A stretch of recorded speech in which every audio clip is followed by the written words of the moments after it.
Und jetzt das Heute-Journal. Guten Abend. Bei der FDP erinnern Sie sich noch an den Shitstorm, den einst Parteichef Lindner erntete, als er der Fridays for Future-Bewegung mitteilte, Zitat, Klimapolitik sei was für Profis. Das kam nicht so gut an. Junge Menschen möchten zumindest ernst genommen werden, auch von den Liberalen. Zumal die FDP ja selbst gerne auf die Verantwortung gegenüber nachfolgenden Generationen verweist, um ihr Festhalten an der Schuldenbremse zu begründen.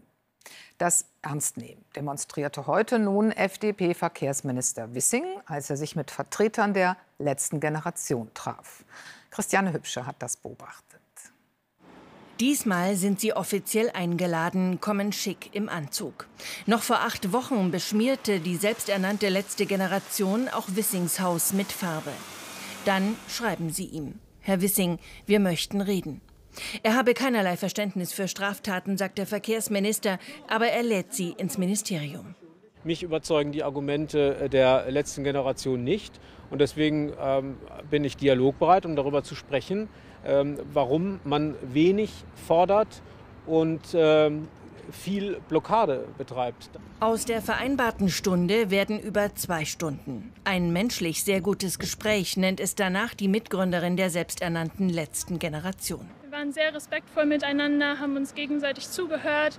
Inhaltlich muss man natürlich sagen, dass wir viele Punkte hatten, über die wir reden wollten. Allen voran, dass eine Antriebswende natürlich nicht reicht, dass wir eine echte Verkehrswende brauchen. Der Minister lässt danach nur seinen Sprecher schriftlich mitteilen. Das Gespräch war ein sachlicher Austausch von Positionen und Argumenten. Kein Grund für die Klimaaktivisten, ihren Berliner Straßenkampf zu beenden. Sie fordern ein Tempolimit und ein 9 € statt 49-Euro-Ticket. Für Aktionen wie diese wurden allein heute mehr als 50 Menschen in Gewahrsam genommen. Der Protest, den werden wir ja weitermachen, das ist klar, der ist notwendig, der hat uns ja auch in dieses Gespräch überhaupt geführt. Immerhin, man will sich bald ein zweites Mal mit Wissing treffen und hofft nun auch auf ein Gespräch mit Bundeskanzler Scholz. Fast jede politische Partei hat oder hatte das, was man im Netz als Troll bezeichnet, wobei das genderneutral zu verstehen ist. Es gibt sie männlich wie weiblich. Personen, die regelmäßig provozieren. Profil und Popularität gerade dadurch stärken, dass sie sich gegen die eigene Parteilinie positionieren oder zumindest Sprüche raushauen, die den meisten anderen Mitgliedern die Zornes- oder Schamesröte ins Gesicht treiben. Ihm oder ihr aber einen Erste-Reihe-Platz in den Medien sichern. Bei den Grünen heißt bzw. hieß der Troll Boris Palmer. Wie die Partei jetzt auf seinen Austritt reagiert, berichtet Eva Schiller. Boris Palmer, ein Meister der Provokation, der jetzt stürzt über ihre Provokation. Nazis raus! Es ist nichts anderes als der Jodenstern. Erst ein kruder Holocaust-Vergleich. In der späteren Rede an der Uni Frankfurt spricht Palmer dann noch mehrfach das diskriminierende N-Wort aus. Tue ich auch hier in diesem Raum. Es folgt ein Sturm der Entrüstung, wie so oft nach Palmers Provokationen, doch diesmal anders sein schriftliches Schuldeingeständnis. Als Politiker und Oberbürgermeister hätte ich niemals so reden dürfen. Palmer tritt endgültig bei den Grünen aus. Hätte er es nicht getan, wäre er wohl geflogen. Aufatmen bei vielen in der Partei. Dass er auch nach diesen Äußerungen jetzt selbst die Reißleine zieht, ist respektabel und ich wünsche ihm gutes Leben. Aber da ist auch ein Fanflügel. Einst hätte Baden-Württembergs Ministerpräsident Palmer gern als Nachfolger gesehen. Das ist vorbei, aber... Ich habe gesagt, dass es mir persönlich leid tut, dass wir diesen klugen Kopf, der unsere Partei über eine sehr lange Zeit streitbar bereichert hat, dass wir den jetzt nicht mehr in der Partei haben. Tübingens Bürgermeister bleibt Palmer, hat sich aber einen Monat Auszeit verordnet. Sein Jähzorn hier offenes Geheimnis, gut finden ihn trotzdem viele. Er hat vielleicht viele Wähler enttäuscht, auch durch seine Äußerungen. Aber ich denke, er sollte schon im Amt bleiben. Ich hoffe, dass er sich jetzt Zeit für sich selbst nimmt, hilft ihm. War ja herznötig. Aber wer Boris Palmer kennt, kann sich schwer vorstellen, dass es nach seiner Nachdenkpause wirklich ruhig um ihn wird. Wer sich an die Anfänge des Internets erinnert, erinnert sich auch daran, dass es den Begriff Googeln noch gar nicht gab. Diese Marktdominanz hat der Konzern erst im Laufe der Zeit erworben, neben anderen Tech-Riesen wie Microsoft, Apple oder Amazon. Sie sind so mächtig geworden, dass man sie Gatekeeper nennt. Unternehmen, die wie Türsteher mit breiten Schultern darauf achten, dass kein anderer mehr reinkommt auf den Markt, den sie beherrschen.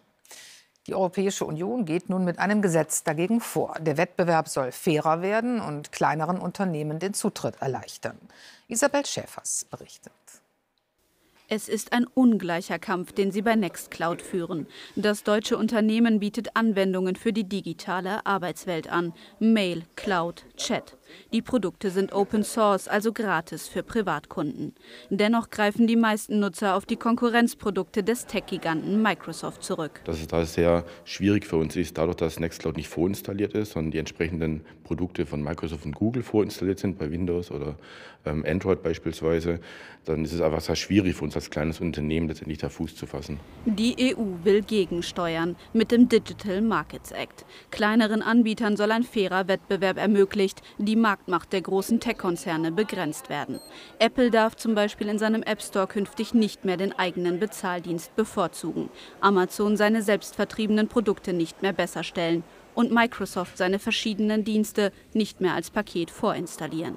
Die EU-Kommission überwacht die Einhaltung der Regeln. Verstöße werden sanktioniert mit bis zu 20% des weltweiten Umsatzes. Die großen Tech-Unternehmen haben ihre Praktiken nicht schnell genug selbst verändert. Deshalb brauchen wir jetzt ein Gesetz, um zu sagen, so sollt ihr euch verhalten, wenn ihr so mächtig seid. Mit Macht kommt auch Verantwortung. Die neuen Regeln gelten nur für die Tech-Giganten, die den Markt dominieren, sogenannte Torwächterunternehmen.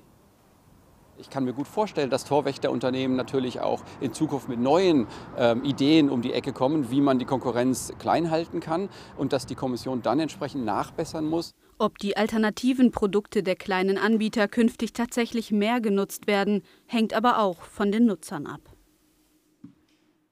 Und jetzt die Nachrichten von Heinz Wolf.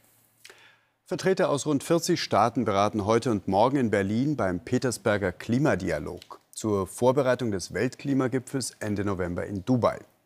Außenministerin Baerbock warb für eine Einigung auf ein globales Ziel für erneuerbare Energien.